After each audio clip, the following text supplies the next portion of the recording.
Buen día chicos y chicas, comenzamos hoy el repaso del segundo parcial, la primera parte. Como todos los años damos estas clases para el Centro de Estudiantes de Nuevo Espacio para que ustedes puedan ver los principales temas y los más importantes para este segundo parcial. Principalmente vamos a ver imágenes para poder describir cada una de las imágenes y entender así cómo funciona cada uno de los órganos que vamos a ir viendo. Vamos a empezar a describir el aparato cardiovascular. Para empezar a describir el aparato cardiovascular tenemos las grandes arterias que salen del corazón, que se clasifican como arterias elásticas. El nombre de arteria elástica es debido a que en la pared podemos encontrar gran cantidad de estas fibras y forman lo que llamamos tejido conectivo elástico. En esta imagen estamos viendo el preparado de arteria aorta y como todos los vasos sanguíneos presentan tres capas en su pared, una túnica íntima representada por epitelio más tejido conectivo, una túnica media representada principalmente por este tejido conectivo elástico con las fibras elásticas y una túnica adventicia que presenta también vasos sanguíneos en el interior.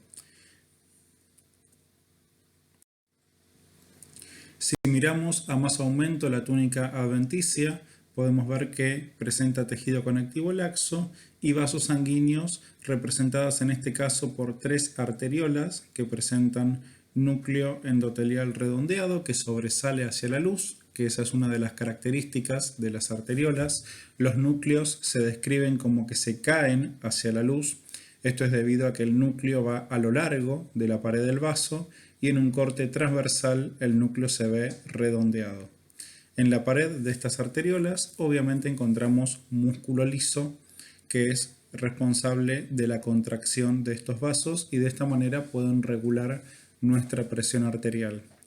En la parte superior de la imagen, con más aumento, podemos ver la característica de las fibras elásticas, que son fibras muy onduladas, intensamente acidófilas, que recorren la túnica media de estas arterias elásticas. Los núcleos que podemos encontrar en la túnica media representan a células musculares lisas. Estas células musculares lisas, en este caso, son las responsables de sintetizar estas fibras elásticas y todos los componentes de la matriz extracelular. Por lo tanto, podríamos decir que estas células musculares lisas de los vasos sanguíneos se comportan como si fueran fibroblastos, ya que se encargan de fabricar todos los componentes de la matriz extracelular.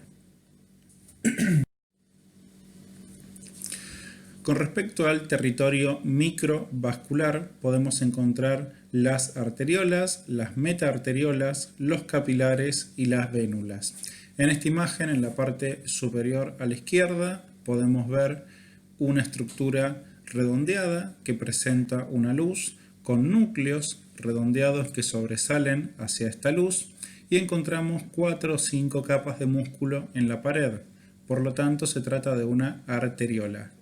Justo en el centro de la imagen podemos ver una estructura que tiene una sola capa de músculo liso, sigue teniendo núcleos endoteliales que sobresalen hacia la luz y se puede ver justo un glóbulo rojo en el centro de esta estructura. Al tener una sola capa de músculo liso, en este caso estamos hablando de una metaarteriola. Justo debajo de esta metaarteriola aparece una estructura que tiene una sola capa de células endoteliales y en este caso hacemos referencia a un capilar. Si comparamos con el tamaño del glóbulo rojo que veíamos antes, podemos ver que en un capilar solo entra un glóbulo rojo o a lo sumo 2. Y a la derecha de la imagen vemos una estructura más irregular que tiene la pared más delgada, no presenta células musculares lisas en la pared y eso corresponde a una vénula postcapilar. Con respecto al aparato cardiovascular, el órgano más importante obviamente es el corazón. El corazón se trata de un vaso sanguíneo modificado, por lo tanto la pared del corazón presenta la misma estructura básica que el resto de los vasos sanguíneos. va a presentar una túnica íntima, que en este caso se la denomina endocardio. Va a presentar una túnica media, que en este caso se la denomina miocardio. Y va a presentar una túnica adventicia, que en este caso se la denomina pericardio. En la parte superior de la imagen podemos reconocer el endocardio en contacto con la luz del corazón. 90% de la pared o más del corazón hace referencia al miocardio, que es tejido muscular estriado cardíaco. La clase de músculo cardíaco la vimos para el primer parcial, así que ahí pueden ver todas las características en la descripción de ese tejido. Y en la parte inferior podemos reconocer el pericardio. Una de las cosas más difíciles de ver en el preparado de corazón o que más se confunden es reconocer el endocardio del pericardio, porque en el endocardio hay un epitelio con tejido conectivo laxo y en el pericardio también hay un epitelio plano con tejido conectivo laxo. Entonces esto nos lleva a la confusión. Hay dos cosas básicamente que pueden mirar para no confundirse el endocardio del pericardio. Una es que el endocardio no presenta vasos sanguíneos porque se encuentra en la parte interna del corazón y la propia sangre que está en el corazón se encarga de nutrir esta región interna. Y además, como vamos a ver ahora, podemos reconocer fibras del sistema de conducción del corazón, las llamadas fibras de Purkinje. Eso se encuentra solo y exclusivamente en el subendocardio ventricular. Para identificar al pericardio vamos a reconocer la presencia de vasos sanguíneos. En la parte inferior a la derecha podemos reconocer el corte oblicuo de una arteriola. Al reconocer un vaso sanguíneo sabemos que estamos en presencia de la parte externa del corazón, por lo tanto estamos en presencia del pericardio. A más aumento, en la región endocárdica podemos reconocer un epitelio plano simple que recubre la superficie, es el endotelio. Debajo encontramos tejido conectivo y después aparecen células grandes, redondas y globosas que son las que corresponden al sistema de conducción del corazón. Estas células son las denominadas fibras de Purkinje. Recuerden no confundir el término fibra de Purkinje con las células que habíamos visto en el repaso de sistema nervioso, con las células de Purkinje ubicadas en el cerebelo. En este caso, estas fibras de Purkinje son las que conducen el impulso eléctrico en el corazón, pero se trata de tejido muscular estriado cardíaco. No son neuronas, por lo tanto no las deben confundir con las neuronas que están en el cerebelo. Estas células son las que conducen el impulso eléctrico y tienen diferencias con respecto al tejido muscular estriado cardíaco que encontramos en el miocardio. Una de las diferencias que se pueden apreciar es el tamaño. Las células de Purkinje son mucho más grandes que las células cardíacas normales. Otra de las características que podemos ver es que son más pálidas, se ve mucho más clara la imagen de las células. Esto es por dos factores. Uno es porque presentan menos miofibrillas, ya que estas células no se especializan en la contracción, sino que se especializan en la conducción del impulso eléctrico. Al presentar menos miofibrillas, hay menos proteínas y si un tejido tiene menos proteínas, es menos acidófilo.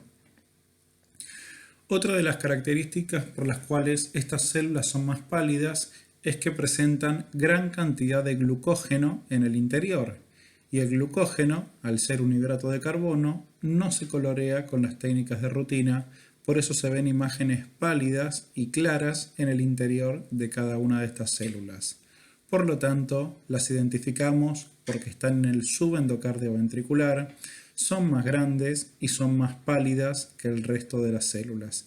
Así hacemos el diagnóstico de las fibras de Purkinje. Pasamos a la descripción de los órganos linfáticos. Primer órgano que vamos a describir se trata del timo. el timo es un órgano macizo que tiene una zona periférica, que es la corteza, y una parte central, que es la médula. Rodeando este órgano encontramos una cápsula que manda trabéculas hacia el interior. Estas trabéculas, como vemos en la imagen, solo atraviesan la corteza, no llegan a dividir la médula. Por eso vamos a decir que el timo se encuentra dividido en lo que llamamos pseudolobulillos, porque no está dividido completamente. Las trabéculas solo dividen a la corteza y la médula es continua en estos órganos porque no hay ninguna trabécula que atraviese la zona medular. Al ser un órgano linfático, obviamente que las células que predominan son los linfocitos, y estos linfocitos van a estar en la corteza y en la médula. El sostén a estos órganos linfoides se lo van a dar las células llamadas epitelio reticulares. Hay 6 tipos de células epitelio reticulares. La tipo 1, 2 y 3 se encuentran en la corteza y la 4, 5 y 6 se encuentran en la médula. De estas, las más importantes son la tipo 1 y tipo 6. La tipo 1 es la que rodea las trabéculas y a la cápsula y es la que forma lo que conocemos como barrera hematotímica. Hay una barrera entre la sangre y los linfocitos para que estos linfocitos puedan madurar correctamente en el timo, ya que se trata de un órgano linfoide primario y en los órganos linfoides primarios se produce la maduración de los diferentes tipos de linfocitos. La otra célula epitelio reticular importante es la tipo 6 y es la que forma los denominados corpúsculos de Hassall. Estas células se agrupan formando una estructura redondeada que únicamente la encontramos en la médula del timo. Imagen panorámica del órgano macizo intensamente basófilo que se denomina timo. Tiene zonas que están divididas por esas trabéculas de tejido conectivo que solo dividen a la corteza. Ninguna de las trabéculas divide a la médula de este órgano. Esas trabéculas van a formar lo que llamamos pseudolobulillos y esto es característico y único del timo. Ver trabéculas que solo dividen a la corteza. Las zonas de la corteza son mucho más basófilas porque tienen mucha cantidad de linfocitos y las zonas de la médula son más pálidas porque tienen menos linfocitos. Por eso podemos ver esta diferencia de coloración. Si vamos a mucho aumento a la médula de este órgano, podemos encontrar lo que llamamos corpúsculo de Hassall. Estos corpúsculos son la acumulación de células epitelio reticulares tipo 6 que ya están envejecidas y se depositan una encima de la otra formando estos corpúsculos. El centro se suele ver intensamente acidófilo, ya que al ser células epiteliales presentan gránulos de queratina en el interior y esta proteína hace que se vean intensamente acidófilos. Alrededor de este corpúsculo de Hassall, las células que predominan son los linfocitos en diferentes estadios de maduración.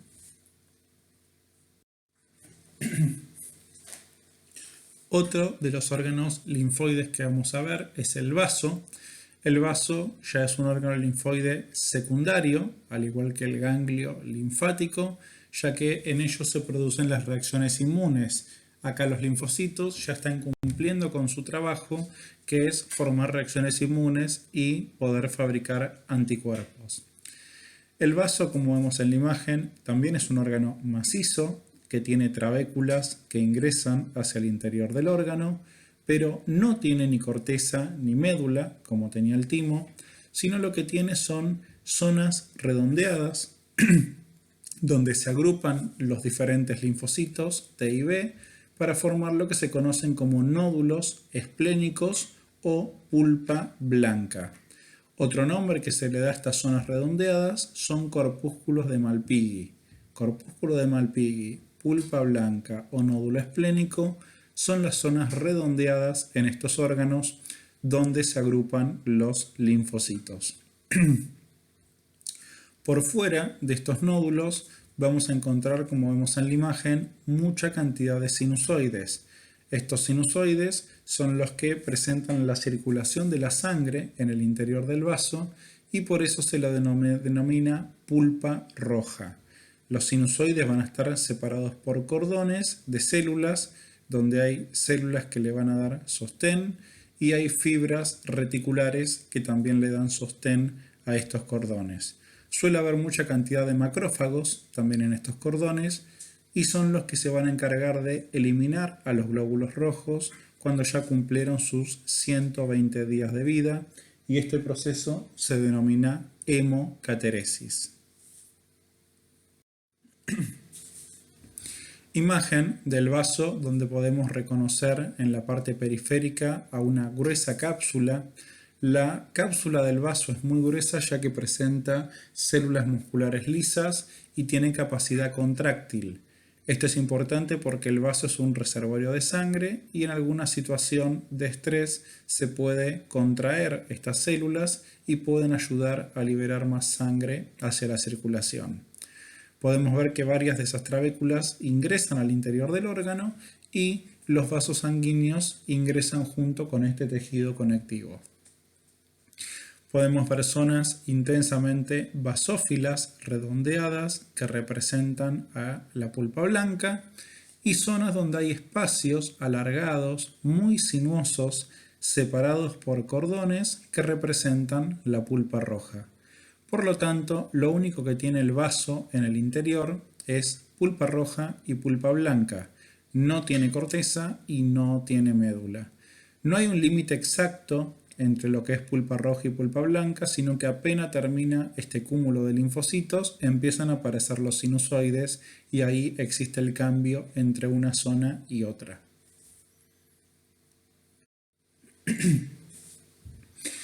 Último de los órganos linfoides que vamos a reconocer, se trata del ganglio linfático.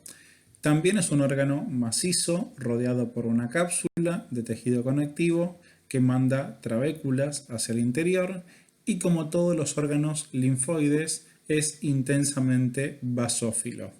Se trata de un órgano secundario, al igual que el vaso, por lo tanto, en estos órganos se van a realizar las diferentes reacciones inmunes.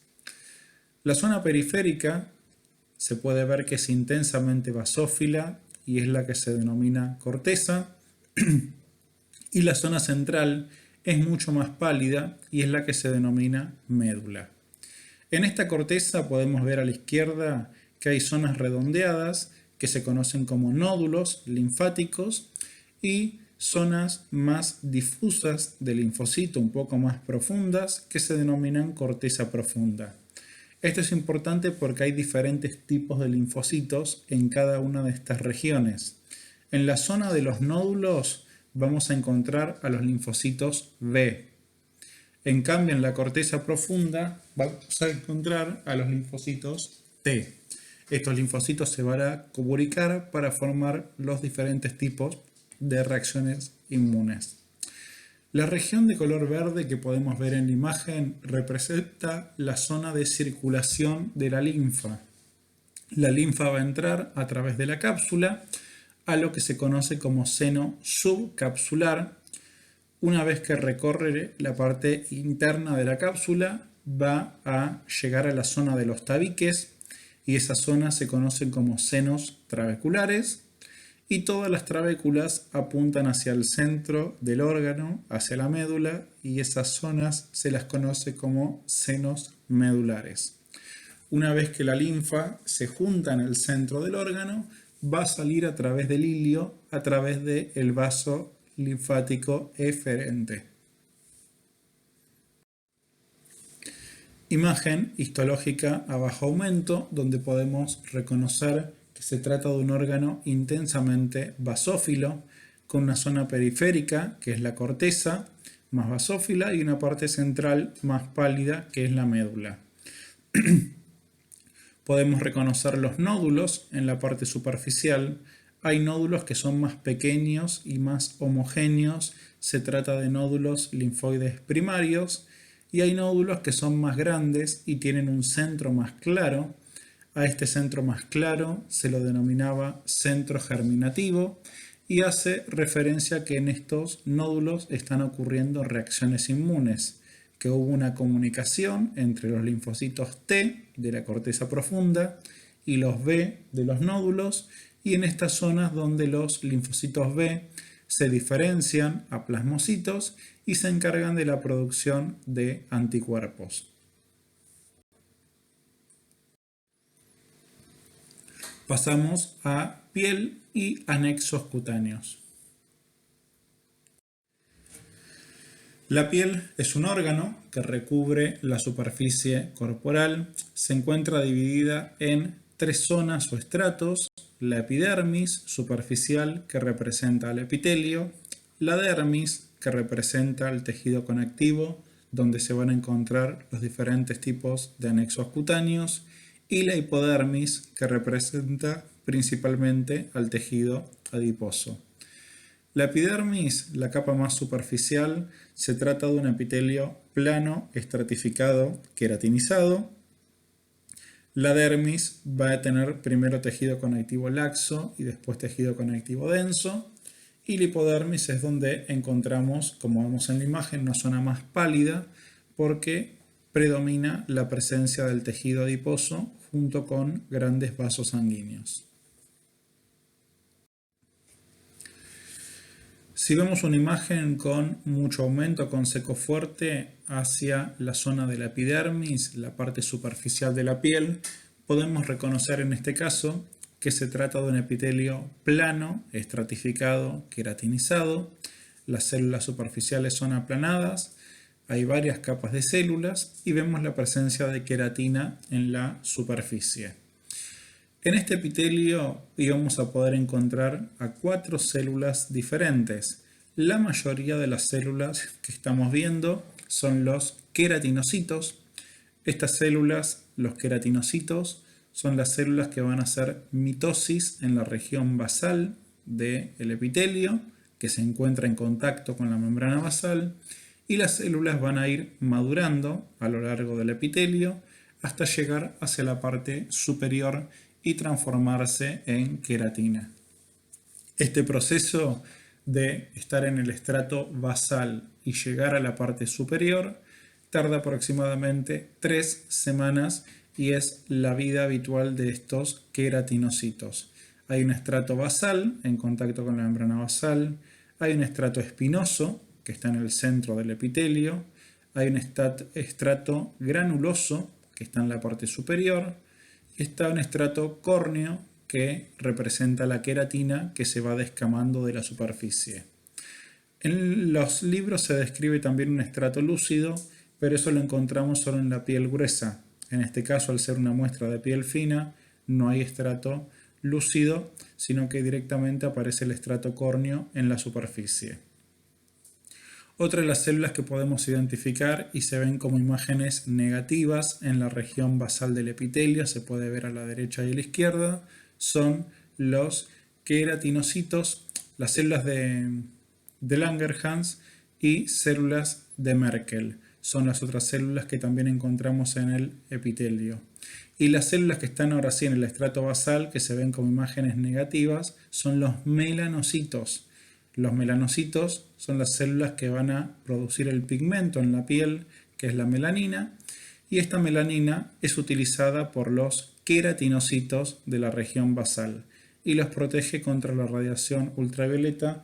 Por eso se puede reconocer el pigmento de color dorado sobre la superficie del estrato basal. Todo este epitelio está apoyado sobre un tejido conectivo laxo, como podemos ver en la región inferior, donde predominan las células y hay pocas fibras. Con respecto a los anexos, vamos a poder encontrar principalmente 3 anexos en los diferentes preparados. En este caso estamos viendo lo que llamamos unidad pilosebácea. En la parte superior podemos reconocer a la raíz del pelo y en la parte inferior podemos reconocer a la glándula sebácea. Se trata de una glándula de tipo sacular, donde las células que están en la región periférica son las que hacen activamente mitosis, se cargan de lípidos en el interior y luego estos lípidos son liberados a través del conducto para poder salir hacia la superficie. Al principio en estas células se pueden reconocer los límites intercelulares, pero después los límites se pierden y toda la célula se transforma en el producto de secreción. Cuando una célula se rompe y toda la célula es el producto de secreción, a esto se lo denominaba secreción de tipo holócrino. Y todo este contenido lipídico es el que recubre y protege la superficie de la piel y la lubrica para evitar la sequedad en la superficie. Esa es la función de la glándula sebácea. Si el conducto de esta glándula se obstruye, los lípidos se acumulan en el interior de la glándula y producen los famosos granitos que están en la superficie epitelial. Y la otra glándula importante de la piel es la glándula sudorípara. En este caso vemos la parte inferior de la glándula, el adenómero. Recuerden que la glándula sudorípara era una glándula de tipo túbulo glomerular, por lo tanto presenta un conducto muy largo que se enrolla en la parte inferior. Cuando cortamos esa región enrollada, podemos reconocer múltiples cortes de estructuras redondeadas. En este caso se trata del adenómero de la glándula. Recuerden que las glándulas sudoríparas podían ser de dos tipos, apócrinas y écrinas. Las apócrinas eran las que podíamos reconocer en la zona genital o en la zona de las axilas, y las écrinas son las que están en el resto de la superficie corporal. En este caso se trata de una glándula sudorípara écrina. Pasamos al sistema endocrino. Primer órgano para reconocer del sistema endocrino tiene una parte superior intensamente basófila, porque es tejido epitelial, y una parte inferior intensamente acidófila y fibrilar, porque es prolongaciones del tejido nervioso. Al ver una glándula endocrina que está dividida en dos sectores diferentes, esto nos hace pensar que estamos en presencia de la glándula hipófisis. En la hipófisis teníamos que reconocer la que llamábamos lóbulo anterior o adenohipófisis, representado por tejido epitelial, y también encontramos el lóbulo posterior o neurohipófisis, que está en la parte inferior de la imagen. Pasamos a más aumento al lóbulo anterior a la adenohipófisis para poder reconocer las células que encontramos en el interior. Cuando vemos una imagen con mucho aumento del lóbulo anterior de la hipófisis, teníamos que reconocer tres tipos de células según la tinción. Las células se podían colorear de manera acidófila, las células podían ser basófilas o las células podían ser cromófobas. Eran los tres tipos celulares que podíamos encontrar. Cuando recorren la imagen van a encontrar citoplasmas intensamente acidófilos, citoplasmas basófilos, menos en realidad porque son cerca del 10% de las células basófilas, no es lo que predomina en la imagen, predominan las acidófilas, y más o menos el 50% de las células tiene un citoplasma muy pálido que no se colorea en esta imagen. Las células cromófobas, las que no se colorean, en realidad no son un tipo de célula diferente, sino que son las células que ya liberaron la secreción. Como el citoplasma se encuentra vacío, no se colorea con las técnicas de rutina. En este caso también, al ser una glándula endocrina, podíamos reconocer la presencia de múltiples capilares y vasos sanguíneos, ya que lo que producen estas células va a ir hacia la sangre. Acá hay células que van a producir, por ejemplo, la hormona de crecimiento, se llaman células somatotrofas, células que van a producir la prolactina, llamadas células lactotrofas, células que van a producir tirotrofina para estimular a la tiroides, células tirotrofas, células que producen adrenocorticotrofina para estimular a la glándula suprarrenal, se llaman células adrenocorticotrofas, y el resto de las células son las que ya liberaron el producto de secreción y se denominan células cromófobas, porque no se colorean. Cuando pasamos al lóbulo posterior de la neurohipófisis, vamos a ver que es muy diferente a la de la hipófisis. En este caso podemos reconocer zonas muy fibrilares, intensamente acidófilas, ya que el lóbulo posterior representan axones que vienen del hipotálamo, de los núcleos supraópticos y paraventricular, y en esta imagen tienen que reconocer dos estructuras. Estos axones no producen las hormonas que se van a liberar porque se producen arriba en el hipotálamo. Lo único que hace el lóbulo posterior es almacenar las hormonas antes de liberarlas. Estas zonas donde se almacenan las hormonas son los que se conocen como cuerpos de Herring. Estos cuerpos de Herring son zonas intensamente acidófilas, redondeadas, donde se están almacenando las hormonas antes de liberar. Este lóbulo posterior libera dos hormonas hacia la sangre. Libera la hormona denominada antidiurética y la hormona denominada vasopresina. La antidiurética es la que inhibe la liberación de líquido por el túbulo colector y de esta manera se retiene agua en el interior de los túbulos y se libera el agua de los túbulos, mejor dicho, gracias a la reabsorción del líquido. Una vez que se reabsorbe el líquido del túbulo colector, el agua entra a los vasos sanguíneos y por eso se denomina antidiurética, ya que disminuye el volumen urinario. Esa es la función de la antidiurética. Y los núcleos que podemos encontrar en el interior de este órgano, los núcleos redondeados, son las células que le van a dar sostén a estas neuronas y se conocen como pituicitos. Cambiamos de órgano endocrino, en este caso estamos hablando de la glándula tiroide. La glándula tiroide se caracteriza por tener estructuras redondeadas llamadas folículos tiroideos. Las células que forman la pared del folículo forman un epitelio cúbico y a estas células se las denomina células foliculares y en el interior de estos folículos podemos encontrar un material intensamente acidófilo que se denomina coloide. En este coloide hay una proteína denominada tiroglobulina y con esta tiroglobulina las células foliculares son las que van a poder fabricar las hormonas tiroideas que se conocen como T3 y T4. Es importante estudiar la función de las hormonas tiroideas ya que durante el desarrollo embrionario son muy importantes para el crecimiento y el desarrollo del sistema nervioso. La falta de estas hormonas tiroideas en el desarrollo embrionario produce un cuadro irreversible denominado cretinismo, donde los chicos tienen retraso en el crecimiento y retraso mental irreversible.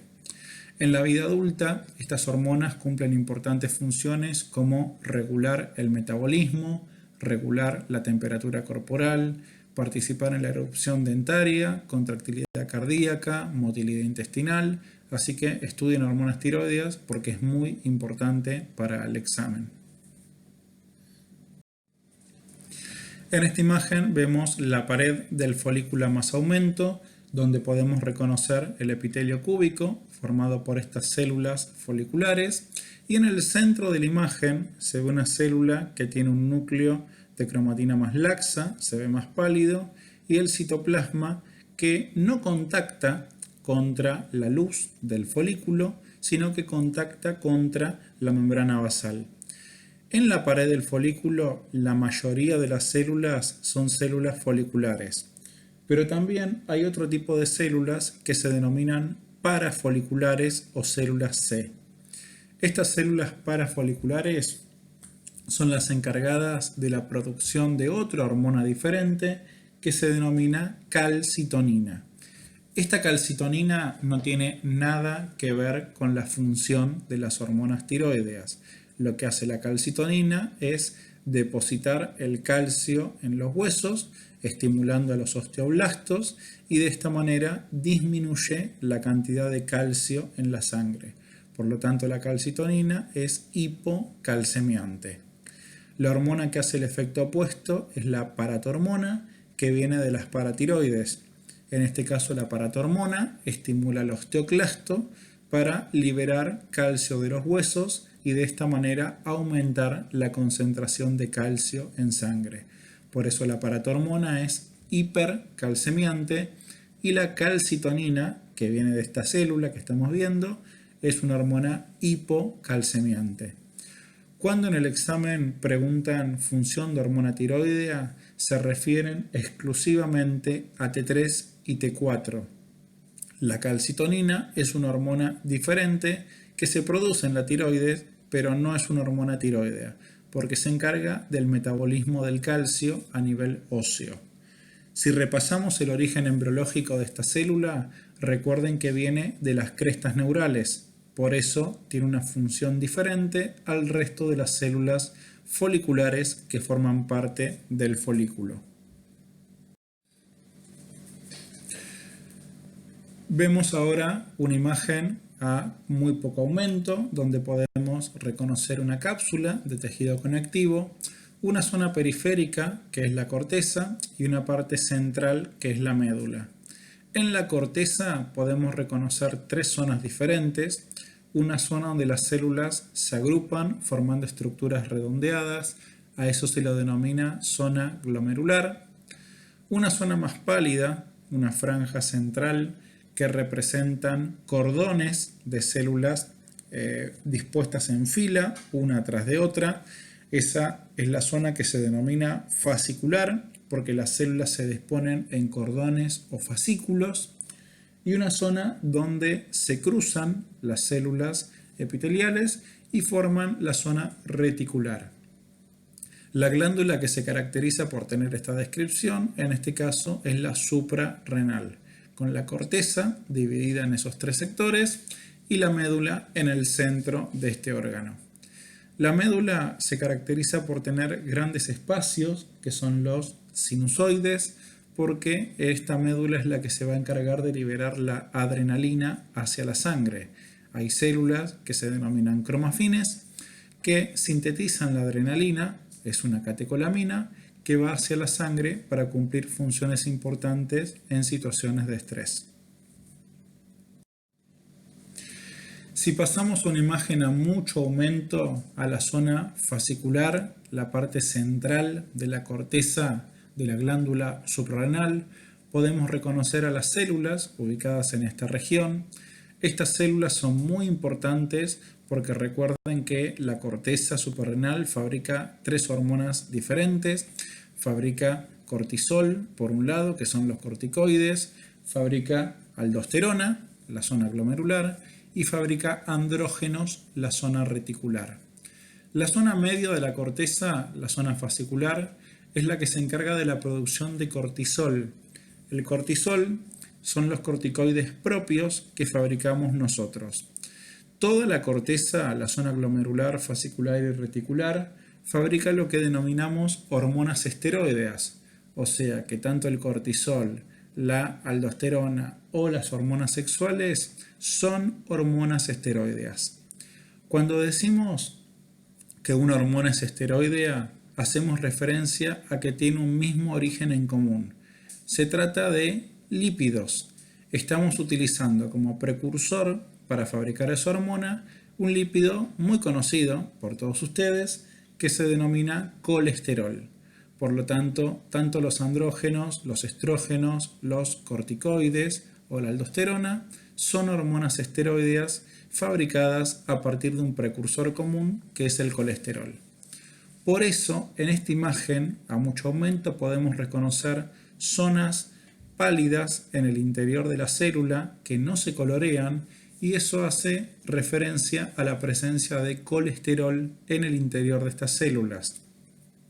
La célula parece que estuviera toda agujereada debido a la presencia de estos cúmulos de colesterol, y esto le da el nombre a estas células de la zona fascicular. A estas células, debido a esto, se las conoce como espongiocitos, porque tienen la apariencia de estar como agujereadas, tienen la apariencia de ser una esponja. De ahí viene el nombre de espongiocitos. Y si vamos a la médula suprarrenal, podemos encontrar células cromafines, que son la mayoría de las células en esta imagen. Tienen un citoplasma muy pálido, las células cromafines, y son las responsables de sintetizar la adrenalina, que se va a liberar hacia los sinusoides ubicados en la médula. El pelo en esta imagen nos está marcando una célula que es diferente. Vemos un citoplasma intensamente basófilo, vemos una cromatina laxa y un nucleolo muy evidente. La célula también presenta prolongaciones, por lo tanto estamos describiendo la presencia de neuronas. Recuerden que en la médula adrenal hay neuronas simpáticas que son las responsables de activar esta liberación de adrenalina hacia la sangre, así que estamos viendo neuronas simpáticas en el centro de la médula adrenal. Y pasamos a la última parte de esta clase, que es el aparato respiratorio, para reconocer las principales estructuras que tienen que reconocer en los preparados. Para empezar a hablar de aparato respiratorio, van a tener principalmente dos preparados para reconocer. Uno es el de tráquea y otro es el de pulmón. En este caso, estamos viendo el preparado de la tráquea, donde podemos reconocer que se trata de un órgano hueco. Todo órgano hueco siempre está conformado por diferentes capas o estratos en su pared. Recuerden que el epitelio respiratorio era un epitelio cilíndrico, pseudoestratificado, ciliado con células caliciformes. Debajo de ese epitelio vamos a encontrar tejido conectivo laxo y debajo tejido conectivo denso. En este caso, en ese tejido conectivo denso aparecen estructuras redondeadas y se trata de acinos. La mayoría de estos acinos se tratan de acinos mucosos y son los que participan de liberar el moco que va a ir hacia la superficie de la tráquea. Por lo tanto, tenemos dos formas de liberar moco en la superficie de la tráquea. Una es a través de estos acinos, que van a presentar conductos que van a ir hacia la superficie, y otra es a través del epitelio. Recuerden que el epitelio presenta células caliciformes y estas son glándulas unicelulares que también liberan hidratos de carbono hacia la superficie. En la parte central del preparado podemos reconocer la presencia de cartílago y alino.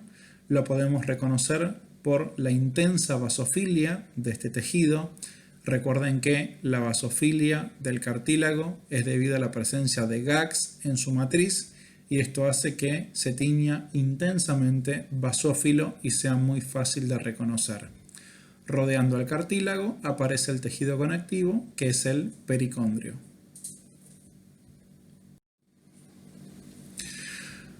Cuando vemos el preparado de pulmón, las estructuras aéreas que podemos reconocer pueden ser bronquios o bronquíolos. La gran diferencia entre los bronquios y los bronquíolos es la presencia de cartílago. En este caso podemos reconocer una placa de cartílago que recubre la superficie de esta estructura redondeada. Por lo tanto, si hay cartílago, la estructura que vemos en la imagen se trata de un bronquio. En la superficie podemos reconocer el epitelio respiratorio. Se puede ver que es cilíndrico, pseudoestratificado, tiene cilias y células caliciformes. Luego aparece tejido conectivo. Hay presencia de acinos mucosos, como vemos en el centro de la imagen.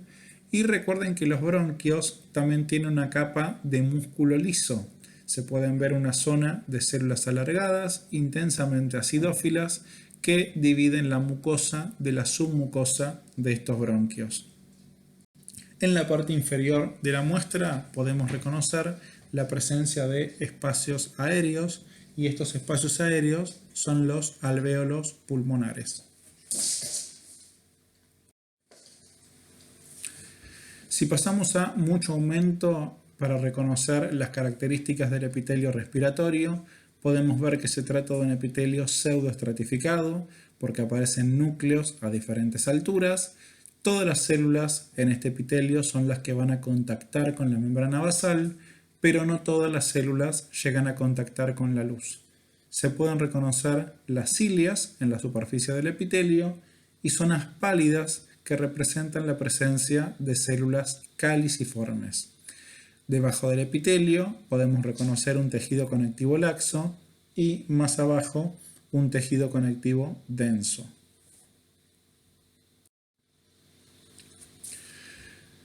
En esta imagen del preparado de pulmón reconocemos estructuras que conducen el aire hacia el interior de los alvéolos. Cuando una estructura en el pulmón no tiene cartílago, estamos en presencia de lo que denominamos bronquíolos. Los bronquíolos podían ser de tres tipos diferentes. Se podían denominar propiamente dicho, cuando tenían una luz estrellada. Se denominaban terminales, cuando tenían la pared redondeada, como es este caso. O podían ser bronquíolos respiratorios, cuando la pared se encontraba interrumpida por alvéolos. En este caso vemos la presencia de un epitelio ya cilíndrico, que de a poco va perdiendo esas cilias que están en la superficie, y se trata de un bronquíolo terminal porque es básicamente redondeado y tiene una pared bastante delgada. Ya casi no hay músculo liso en la pared, por eso la estructura se mantiene con una forma redondeada y de esta manera lo podemos reconocer.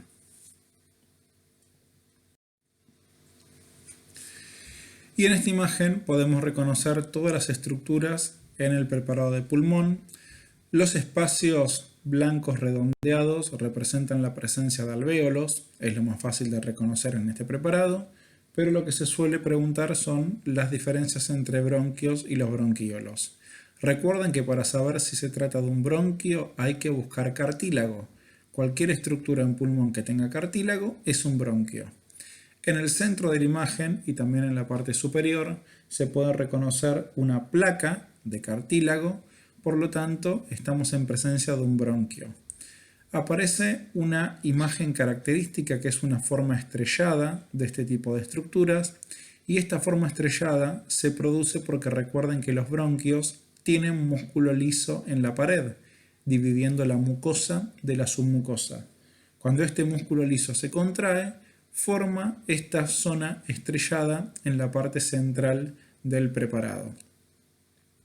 Abajo a la izquierda, pegado a este bronquio, también hay una estructura que tiene forma estrellada, pero no tiene cartílago propio.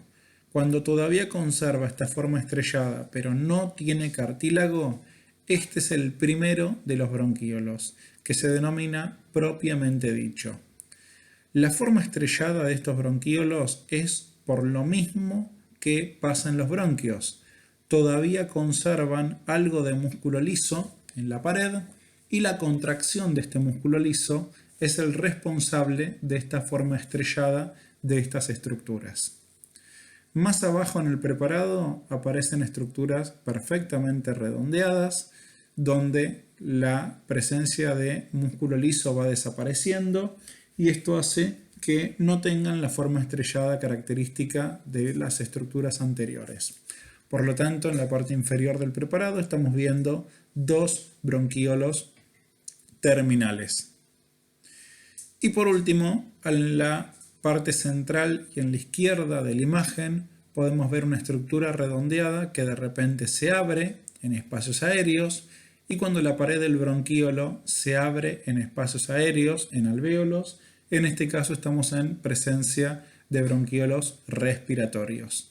Recuerden que la pared del alvéolo va a tener dos tipos principales de células, son los neumonocitos tipo 1 y tipo 2. El neumonocito tipo 1 es el que participa en el intercambio de gases y forma lo que se conoce como barrera hematogaseosa. La pared de esta barrera estaba formada por el factor surfactante, por el neumonocito tipo 1, por la membrana basal y por el endotelio de los vasos. Esos son los componentes que tienen que atravesar las moléculas de oxígeno y dióxido de carbono para producir el intercambio de gases. Y la última célula importante en los alvéolos es el neumonocito tipo 2. La función de este neumonocito tipo 2 es fabricar un agente tensioactivo denominado factor surfactante, cuya función es disminuir lo que se conoce como tensión superficial. La tensión superficial es una propiedad que tiene el agua que mantiene las moléculas juntas. Como los alvéolos están húmedos, tienen agua en el interior, esto produciría el colapso y cierre de los alvéolos. Entonces, el factor surfactante disminuye esta tensión superficial y de esta manera los alvéolos se pueden cerrar y abrir sin romperse para que el pulmón funcione correctamente. Así que esa es la función del neumonocito tipo 2, producir el factor surfactante. Cuando en el desarrollo embrionario no se produce suficiente surfactante o hay nacimientos prematuros, esto produce la enfermedad llamada de las membranas hialinas, porque se rompe la pared de los alvéolos y se produce una reacción inflamatoria. Y la última célula presente en los alvéolos es lo que se conoce como neumonocito tipo 3 o macrófagos alveolares. En realidad esta célula no forma la pared de los alvéolos porque es un macrófago y está libre. Y esta célula es la que puede fagocitar y eliminar restos que queden en el interior de los alvéolos y luego los lleva a los ganglios linfáticos para ser presentado a los linfocitos. Ese es el trabajo de los macrófagos o neumonocitos tipo 3. Bueno, chicos y chicas, con esto terminamos el repaso de la primera parte de este segundo parcial. Muchas gracias por llegar hasta acá y después continuamos con la segunda parte.